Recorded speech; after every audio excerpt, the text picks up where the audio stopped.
Hey there, it's Deacon Andrew.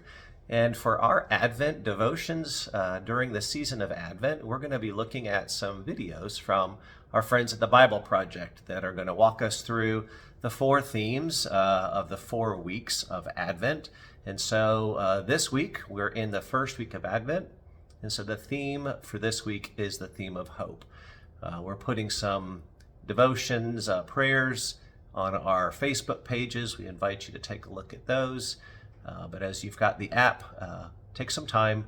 Once a week, we're going to share these videos with you. So we hope you find them inspiring and helpful to you as you go through this Advent journey.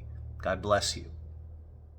So let's say you want to describe the feeling of anticipating a future that's better than the present. You might be giddy or excited or maybe unsure, but most of us know that experience. We call it hope.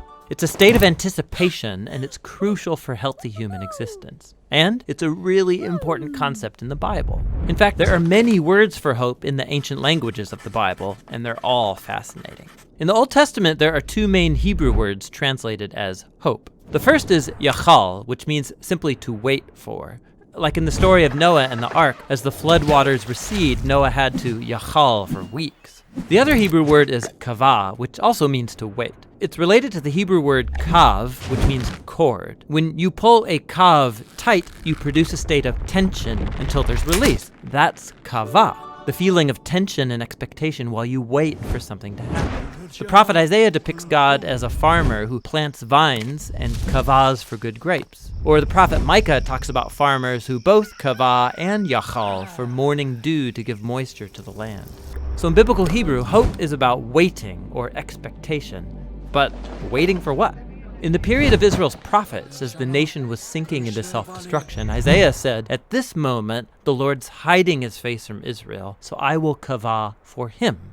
The only hope Isaiah had in those dark days was the hope for God himself. You find this same notion of hope all over the book of Psalms, where these words appear over 40 times. In almost every case, what people are waiting for is God. Like in Psalm 130, the poet cries out from a pit of despair, "I kavah for the Lord, let Israel yachal for the Lord, because he's loyal and will redeem Israel from its sins." Biblical hope is based on a person, which makes it different from optimism. Optimism is about choosing to see in any situation how circumstances could work out for the best. But biblical hope is not focused on circumstances. In fact, hopeful people in the Bible often recognize there's no evidence things will get better, but you choose hope anyway. Like the prophet Hosea, he lived in a dark time when Israel was being oppressed by foreign empires, and he chose hope when he said God could turn this valley of trouble into a door of hope, like the day when Israel came up from the land of Egypt. God had surprised his people with redemption back in the days of the Exodus, and he could do so again. So it's God's past faithfulness that motivates hope for the future. You look forward by looking backward, trusting in nothing other than God's character. It's like the poet of Psalm 39 who says, "And now, O Lord, what else can I kavah for? You are my yachal." In the New Testament, the earliest followers of Jesus cultivated this similar habit of hope. They believed that Jesus' life, death, and resurrection was God's surprising response to our slavery to evil and death. The empty tomb opened up a new door of hope, and they used the Greek word elpis to describe this anticipation. The Apostle Peter said that Jesus' resurrection opened up a living hope, that people can be reborn, to become new and different kinds of humans.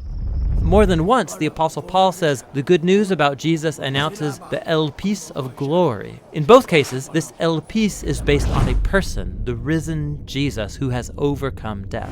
And this hope wasn't just for humans. The apostles believed that what happened to Jesus in the resurrection was a foretaste of what God had planned for the whole universe. In Paul's words, it's a hope that creation itself will be liberated from slavery to corruption into freedom when God's children are glorified.